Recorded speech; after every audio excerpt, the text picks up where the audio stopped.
स्वर के साथ ही उच्चारित होते हैं तथा इनके उच्चारण में हवा मुंह में टकराती है। वर्ण दो प्रकार के होते हैं, एक है स्वर वर्ण, दूसरा है व्यंजन वर्ण। स्वर वर्ण को दो भागों में भाग किया गया है, एक है ह्रस्व स्वर, दूसरा है दीर्घ स्वर।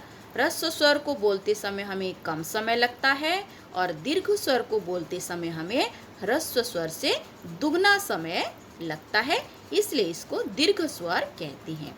ह्रस्व स्वर जैसे अ, छोटी ई, छोटा ऊ, री, ये सब हैं ह्रस्व स्वर।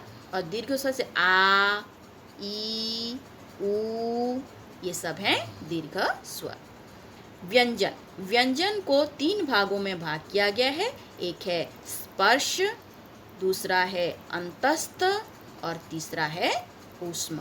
हम पहले से पढ़ चुके हैं। स्पर्श यहाँ पर हम पहले से पढ़ चुके हैं बच्चों। स्पर्श, अंतस्थ और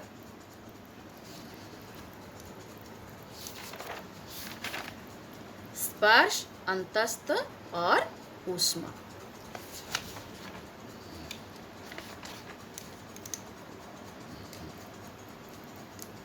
ये है क से लेकर म तक ये स्पर्श व्यंजन, य र ल व अंतस्थ व्यंजन और श स स अ ये है ऊष्म व्यंजन।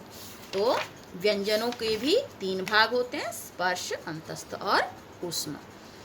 र का प्रयोग चार रूपों में होता है, जैसे र इस प्रकार, ये जैसे गरम, नरम, इस प्रकार ये र का उच्चारण होता है। भ्रम, क्रम, श्रम, और ये इस प्रकार ऊपर होता है, जैसे सर्प, दर्पण, इस प्रकार उच्चारण होता है। इस प्रकार र का उच्चारण होता है, जैसे राष्ट्र, राष्ट्र, राष्ट्रीय, इस प्रकार ये ट्रेन, इस प्रकार ये उच्चारण होता है। किसी शब्द के सभी वर्णों को अलग अलग करना वर्ण विच्छेद कहलाता है।